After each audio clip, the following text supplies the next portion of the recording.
여러분 안녕하세요. 반갑습니다. 이번 시간에는 전산 세무 1급 118회차 이론 시험풀이 시작해 보도록 할게요. 1번 유가증권에 대한 설명으로 옳지 않는 것. 유가증권은 취득 후 단기매매증권, 만기보유증권, 지분법 적용 투자주식, 매도가능증권으로 분류된다. 1번 맞죠? 취득 목적에 따라서 4가지 중에 하나로 회계 처리해 주시면 되겠습니다. 2번 단기매매증권은 최초 인식 시 공정가치로 측정하며 여기까지 맞죠? 공정가치로 측정해 주시면 되고 취득 관련 원가 단기매매증권의 원가로 인식한다. 자, 뒤에 문장이 틀렸죠. 우리 단기매매증권 취득할 때 들어가는 수수료는 수수료 비용으로 회계 처리하기로 했죠. 그리고 영업의 비용 쪽으로 분류하시면 되겠습니다. 2번이 옳지 않는 문장이고요. 3번 단기매매증권은 보고기간 종료일 현재, 그러니까 12월 31일 결산일 있죠. 보유하고 있으면 이를 공정가치로 평가하고요. 맞죠? 변동분은 평가 손익으로 처리한다. 그러니까 단기매매증권 평가 손실 혹은 이익으로 분개하시면 되겠습니다. 4번 보고기간 종료일로부터 1년 이내에 만기가 도래하는 만기 보유증권은 유동자산으로 분류한다. 4번도 맞죠. 우리 만기 보유증권을 프로그램에 검색을 하시면 코드가 2가지가 뜰 겁니다. 그래서 1년 이내다 그러면 유동자산으로 분류해 주시고 1년 초과한다 그러면 비유동자산 쪽으로 분류하시면 되겠죠. 자, 다음 2번 재고자산 표시될 장부가액은 얼마인가? 자, 우리 장부가액은 수량 곱하기 단가입니다. 자, 상품, 제품, 제공품이 있고요. 장부상 수량, 실제 수량이 있죠. 저희는 실제 수량으로 계산해 주셔야 돼요. 자, 그 다음에 단가는 단위당 장부가액과 단위당 순실현 가능가치가 있고요. 저가법 기억나세요, 여러분? 저가법. 자, 취득 원가가 있고요. 그 다음에 기말 시가가 있죠. 기말 시가는 순실현 가능가치다라고 이해하시면 돼요. 우리가 재고자산을 매입하는 혹은 만들어내는 목적은 여기다가 플러스 알파해서 이득을 얻기 위함이죠. 그죠? 판매를 해서 이익을 얻겠다. 자, 그런데 시가가 취득 원가보다 더 금액이 낮은 거예요. 그러면 손실을 보고 있기 때문에 이때는 재고자산 평가 손실로 또 회계 처리를 해주셔야 돼요. 그러니까 결론적으로 장부가액 계산하실 때 장부가액과 순실현 가능가치 중에 적은 금액으로 선택한다라고 이해하시면 돼요. 자, 원래는 취득 원가로 하셔야 되죠? 근데 순실현 가능가치가 취득 원가, 즉 장부가액보다 금액이 낮다. 그러면 또 이 순실현 가능가치로 평가를 해주셔야 되기 때문에 4,000원으로 계산을 해주셔야 돼요. 자, 그럼 700개 곱하기 2,500원, 2,100개 곱하기 4,000원, 1000개 곱하기 800원 해서 계산해 보시면 1번이 정답입니다. 자, 다음 3번으로 넘어갈게요. 신규로 취득한 기계장치에 대해 정률법을 사용하여 감가상각비를 계산하는 것이 전산의 정책입니다. 신규로 취득한 연도에 회계 담당자의 실수로 정률법이 아닌 정액법을 사용해서 감가상각비 회계 처리를 했다면 해당 회계 처리가 기말 재무제표에 미치는 영향으로 옳은 것은 단 내용 연수는 5년이고요. 잔존 가치는 없고 정률법 상각률은 40%라고 가정한다라고 합니다. 자, 그러면은 우리 정률법과 정액법의 특징으로 구해주시면 되겠죠. 자, 우선 정률법은 매년 상각 금액이 감소하는 방법이죠. 그죠? 자, 그래서 첫 기수에 감가상각 제일 많이 하고요. 시간이 지나면서 금액이 점점 하락합니다. 정액법은 어때요, 여러분? 정액법은 매년 일정한 방법으로 감가상각하겠다라는 방법이죠. 그래서 1기부터 마지막 기수까지 이렇게 일정하게 감가상각 들어갑니다. 우리가 물었던 게 신규 취득한 연도기 때문에 두 개를 겹쳐보면 이렇게 될 거예요. 자, 정률법으로 했을 때 예를 들어 100만 원이다. 근데 정액법으로 했다면 뭐 한 80만 원 이렇게 금액이 더 적게 나오는 거죠. 자, 그럼 감가상각비는 과소계상이 될 겁니다. 자, 그 다음에 12월 31일 회계 처리할 때 감가상각비 대변에 감가상각 누계액 이렇게 회계 처리하죠. 감가상각 누계액은 자산을 차감시키는 계정이에요. 자, 그런데 감가상각비가 과속 예상되면 감가상각 누계액이 과속 예상되죠. 자, 그러면 자산을 차감시키는 계정 과목이 적어졌기 때문에 자산은 반대로 커집니다. 자, 그래서 장부가액은 과대계상으로 봐주셔야 되겠고요. 비용이 적어지면 이익은 반대로 커지겠죠. 정답은 4번이에요. 자, 그리고 이런 문제를 푸실 때 비용과 나머지 계정들의 관계를 알고 계시면 보기에서도 정답 찍어낼 수 있죠. 자, 우리 비용이 커지면 이익은 어떻게 돼요? 적어지죠. 자산도 같이 줄어듭니다. 그 다음에 이익이 줄어들었기 때문에 자본도 같이 줄어들어요. 자, 그래서 비용 빼고 나머지는 다 같이 가요. 그 다음에 비용이 반대로 적어지면 이익은 커지고요. 자산도 커지고요. 자본도 커집니다. 그래서 부채 빼고 나머지 계정들은 비용과 반대로 간다라고 봐주시면 되겠습니다. 자, 그 다음에 4번. 4번 문장이 좀 어려웠을 것 같아요.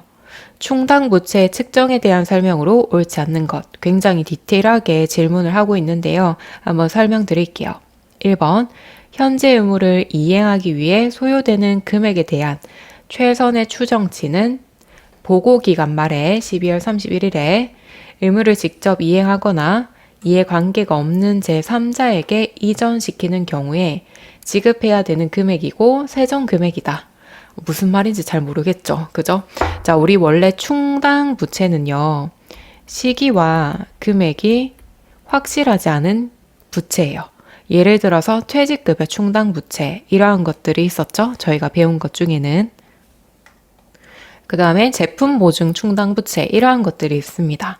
그래서 시기와 금액이 확실하지 않은 부채인데 그 부채를 회계 처리할 때 어떻게 해야 된대요?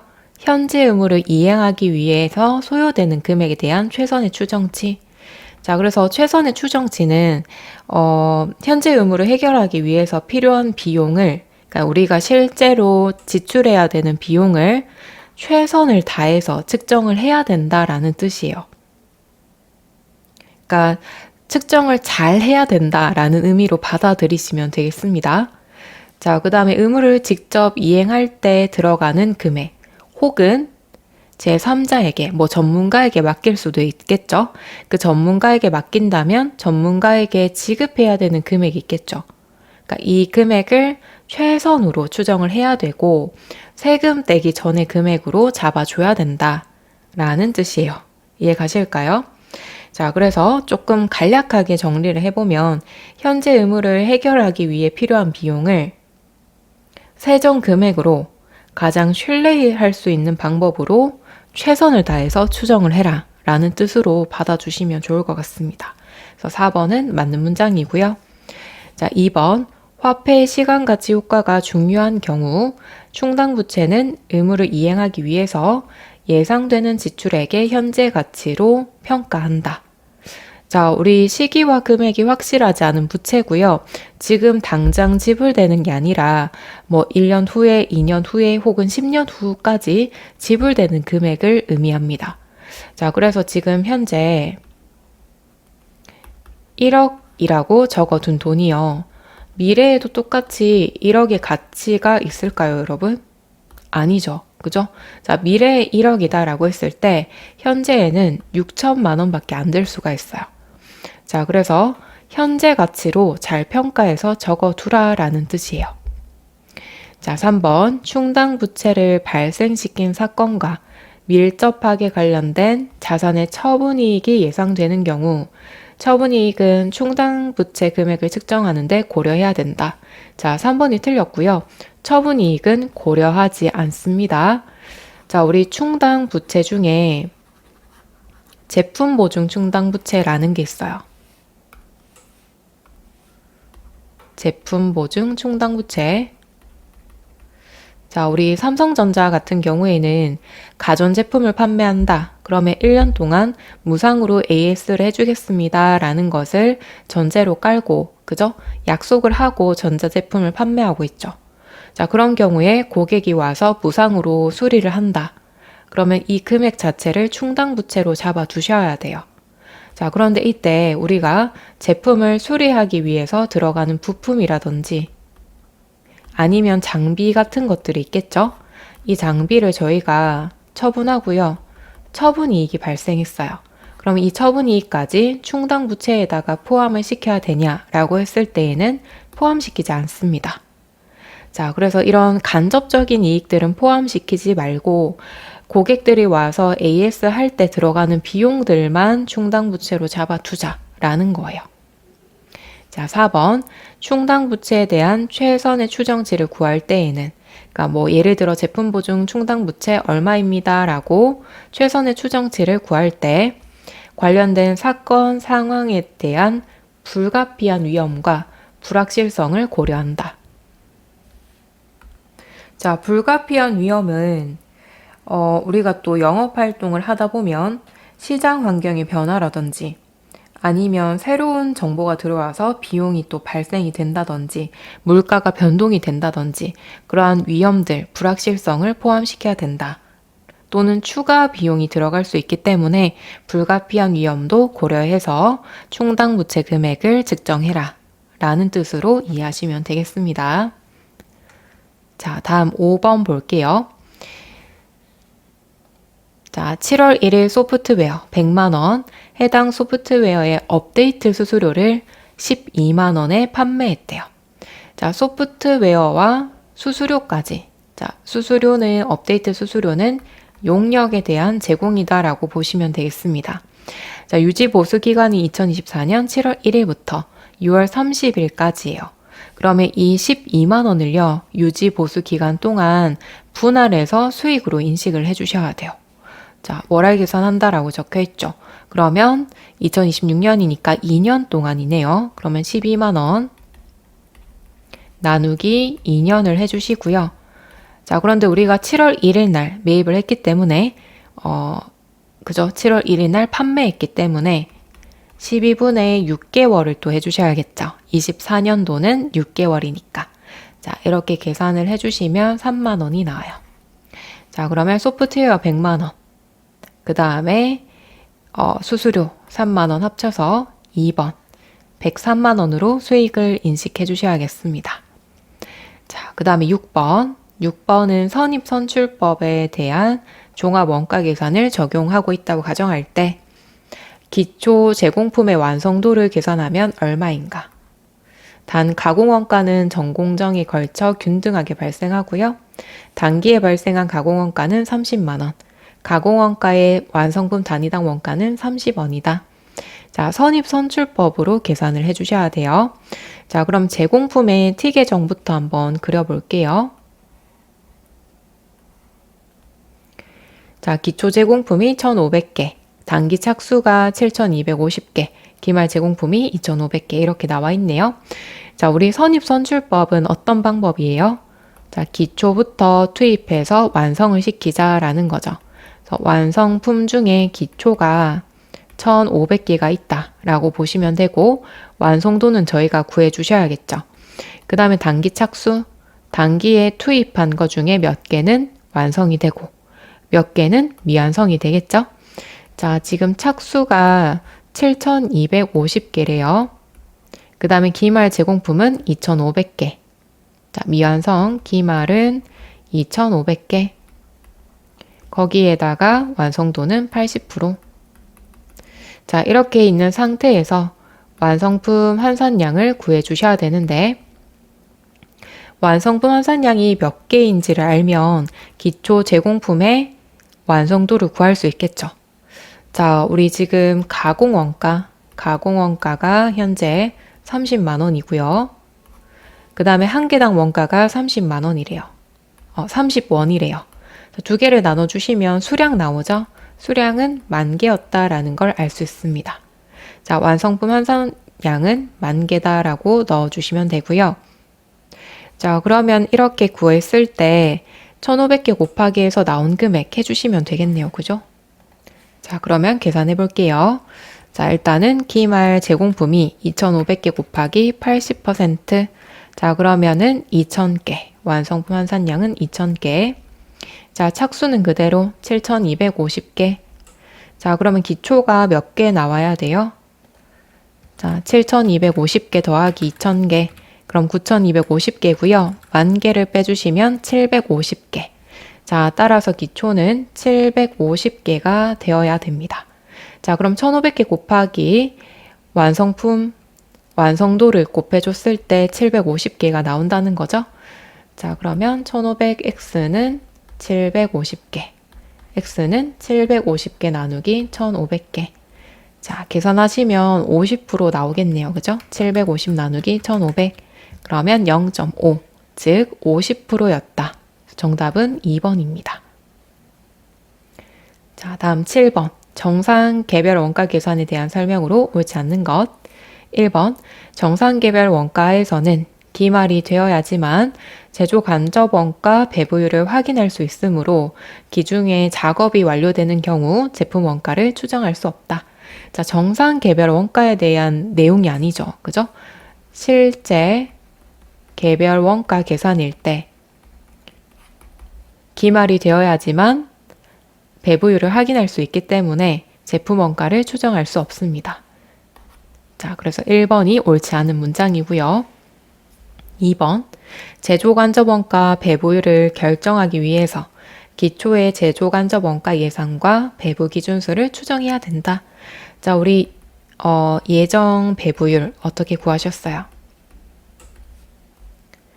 자, 제조 간접 원가 예상 금액 나누기 예산 조업도였죠? 조업도. 자, 여기에서 조업도를 배부 기준이라고 보시면 돼요. 뭐 기계장치 돌린 시간으로 할 건지, 아니면 노무 시간으로 할 건지, 아니면 직접 재료비에 뭐 수량으로 할 건지, 조업도를 정해 주셔야 예정 배부율이 나오겠죠.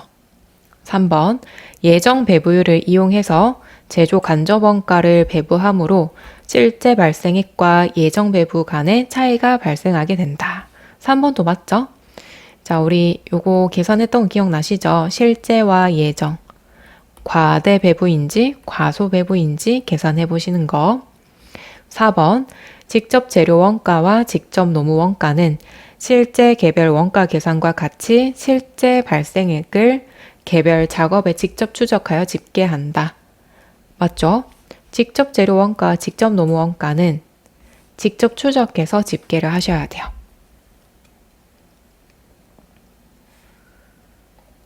8번, 원가에 대한 설명으로 옳은 것은 기회비용은 자원을 현재 용도 이외에 다른 용도로 사용했을 경우 얻을 수 있는 최대 금액을 의미하므로 여기까지 맞죠? 의사결정과 관련 없는 비관련 원가에 해당한다. 1번 틀렸죠? 의사결정과 관계가 있고요. 관련 원가로 들어갑니다. 2번 가공원가는 직접 재료 원가, 직접 노무 원가, 제조 간접 원가의 합으로 이루어진다. 틀렸죠? 직접 재료 원가는 아니고요. 두 개 합친 걸 가공 원가라고 합니다. 3번 매몰 원가는 과거의 의사결정으로 인해 이미 발생한 원가로서 의사결정에 영향을 미치는 관련 원가이다. 3번도 틀렸죠. 의사결정에 영향을 미치지 않는 비관련 원가입니다. 4번 변동원가는 조업도가 증가함에 따라 총원가는 증가하지만 단위당 원가는 일정하다. 맞죠? 자, 변동원가는 직접 재료비고요. 그죠? 직접 재료비가 대표적인 원가이고요. 조업도가 증가할 때 총원가도 같이 증가해요. 그죠? 내가 100개 만들겠다. 그럼 재료비도 100개만큼 사와야 되기 때문에 재료비도 같이 늘어나요. 자, 그런데 제품 한 개당 들어가는 원가는 변함이 없죠? 그래서 일정하다라고 봐주시면 되겠습니다. 자, 9번 표준 원가 계산에 대한 설명으로 옳지 않는 것. 1번 표준 원가는 과학적이고 객관적으로 간단하게 설정할 수 있다. 1번이 틀렸죠. 표준 원가는 간단하게 설정하는 게 어렵습니다. 표준 원가를 구하실 때 과거 데이터라든지 생산 환경, 시장 변화, 다양한 요소를 고려해서 설정을 하셔야 돼요. 뭐 예를 들어서 원자재의 가격이라든지 노동 시간이라든지 생산 효율성 이러한 것들을 다 생각을 해서 설정을 해야 되기 때문에 단순하게 설정하기가 어렵습니다. 자, 2번 표준 원가는 제품의 수량만 파악되면 원가 흐름의 가정 없이도 제품 원가의 계산이 쉽다. 자, 2번 맞죠?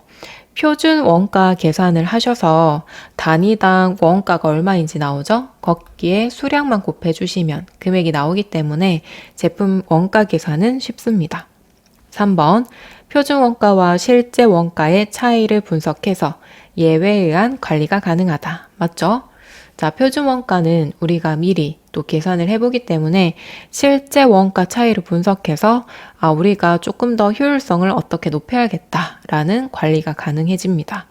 4번 표준 원가를 이용하면 실제 원가를 집계하기 전에 제품의 원가를 계산할 수 있으므로 신속한 원가 정보 제공이 가능하다. 맞죠? 자, 다음 10번. 단기 총 제조 원가를 계산하면 얼마인가? 자, 우리 단기 총 제조 원가 세 가지 합친 거죠. 직접 재료비, 직접 노무비, 그리고 제조 간접비. 세 가지. 자, 그럼 일단 직접 재료 원가는 30만 원 알려줬죠. 그대로 넣어주시고요. 직접 노무 원가 모르고 제조 간접 원가, 가공 원가 이렇게 힌트가 있네요. 제조 간접 원가부터 구하셔야겠다. 그죠? 왜냐하면 직접 재료 원가가 나와 있기 때문에. 자, 직접 재료 원가의 120%다. 자, 그러면 30만 원 곱하기 120%. 그럼 36만 원이죠? 자, 제조 간접 원가는 36만 원이다 라는 걸 알 수 있습니다. 자, 36만 원. 그럼 직접 노무비만 구해주시면 되겠네요. 자, 가공원가 보시면 직접 노무 원가의 300%다.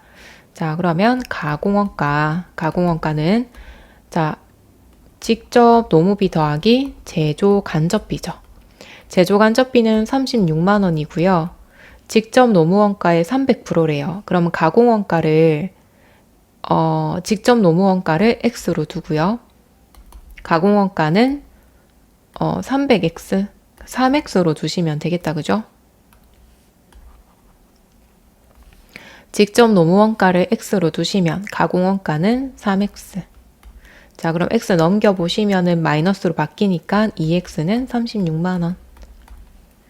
자, 그러면 36만 원 나누기 2 해주시면 되겠네요.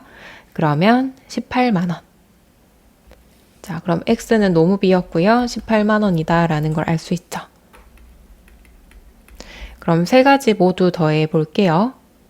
자, 30만 원, 18만 원, 36만 원. 그럼 84만 원. 정답은 3번입니다. 자, 11번. 의제 매입 세액 공제에 대한 설명으로 옳지 않는 것. 자, 의제 매입 세액 공제가 뭐예요, 여러분? 자, 음식점, 제조업을 영업하고 있는 일반 과세자가 면세, 농축수 임산물을 원재료로 매입해서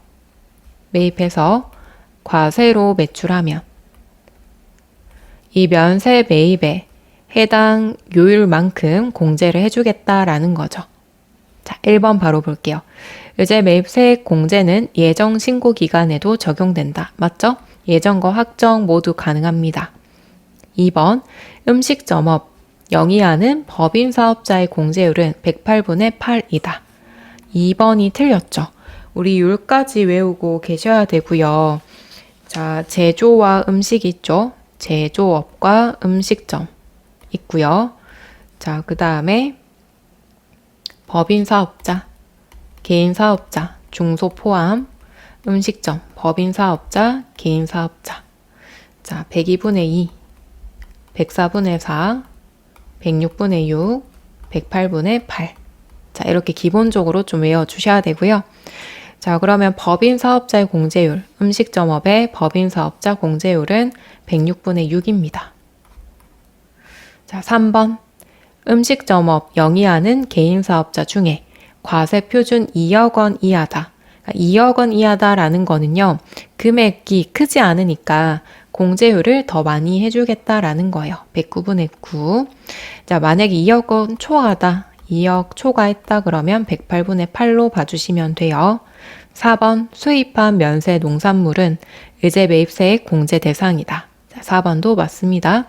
자, 수입한 면세 농산물도요, 면세 쪽으로 들어가기 때문에 의제 매입세액 공제 가능합니다. 자, 12번. 간이과세자에 대한 설명으로 옳지 않는 것. 직전 연도의 공급 대가 합계액이 1억 400만 원. 세법 개정되었죠? 미달하는 개인 사업자는 간이과세자 해당될 수 있다. 맞습니다. 참고로 법인 사업자는 간이과세 불가능합니다. 2번. 직전 과세 기간에 신규로 사업을 시작한 개입 사업자의 경우 그 사업 개시일로부터 과세 기간 종료일까지의 공급 대가를 합한 금액을 12개월로 환산한 금액으로 간이과세자를 판단한다. 맞습니다. 그러니까 우리가 1월 1일부터 시작했다. 그러면 1억 400만 원 미만인지만 확인하시면 되는데, 만약에 4월 1일부터 시작을 했다. 그러면 12개월로 환산을 좀 해주셔야 돼요. 자, 3번. 간이과세자의 해당 과세 기간에 대한 공급 대가의 합계액이 8천만 원 미만이면 납부 의무를 면제한다. 자, 우리 납부 의무 면제는 4,800만 원 미달이었죠. 그죠? 자, 4,800만 원 미달하면 납부 의무 면제가 되고 세금 계산서 발급도 불가합니다. 자, 4번. 일반 과세자가 간이과세자로 변경되면 매입세 공제받은 재고품 등에 대해서 계산한 금액을 납부세액에 더해야 된다. 맞죠? 다음 13번 소득세법에 대한 설명으로 옳은 것.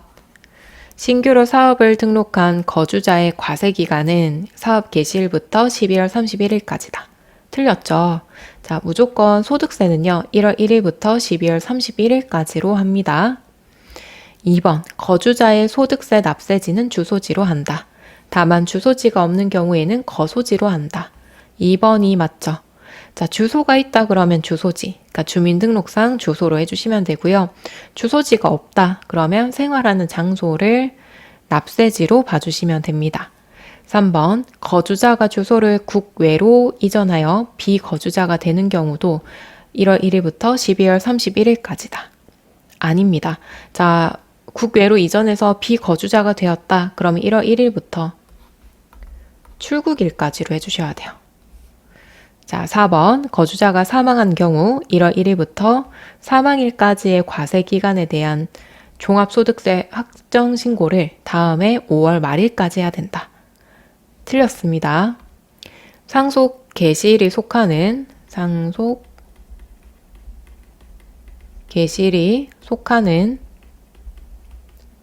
달의 말일로부터 6개월 이내 신고를 하셔야 돼요. 자, 사망했다. 그럼 상속 개시일이 시작이 됩니다. 그 달의 말일부터 6개월까지는 신고를 해주셔야 돼요. 자, 다음 14번. 자, 최저한세에 대한 설명으로 옳지 않는 것. 1번. 감면 후 세액이 최저한세에 미달하지 않는 경우 조세 특례가 배제되지 않는다. 맞죠? 2번. 최저한세 적용으로 감면받지 못한 세액 감면은 10년간 이월하여 감면받을 수 있다. 2번이 틀렸죠. 우리 세액 감면은요, 최저한세 때문에 감면받지 못한다. 그러면 사라져요. 소멸됩니다. 2월 불가능해요. 대신에 세액 공제 있죠, 여러분. 세액 공제가 10년 동안 2월이 가능한 거예요. 세액 감면인지 공제인지 잘 봐주셔야 되고. 3번, 중소기업의 연구인력 개발비 세액 공제는 최저한세 적용 대상이 아니다. 맞죠? 4번, 최저한세로 인해서 조세 특례가 배제될 경우 잦은 신고 시 납세 의무자가 조세 특례 배제 대상을 선택할 수 있다. 4번도 맞습니다. 자, 다음 15번. 법인세법상 세무 조정 및 소득 처분으로 옳지 않는 것. 1번, 채권자 불분명 사채이자의 원천 징수세액, 송금 불산입이고 기타 사회 유출 맞죠? 임원의 사적 사용 카드 비용은 송금물산입 상여. 맞고요. 세금과 공가로 회계 처리한 업무용 토지 취득세, 송금물산입 기타 사회 유출. 3번이 틀렸죠. 토지 취득세는 토지의 원가에 가산해 주셔야 되기 때문에 유보로 보셔야 돼요. 4번 특례기부금 한도 초과액은 송금물산입 기타 사회 유출 받습니다. 자, 이렇게 해서 118회차 이론 풀어봤고요. 다음 시간에는 실무 풀이 해보도록 할게요. 수고하셨습니다.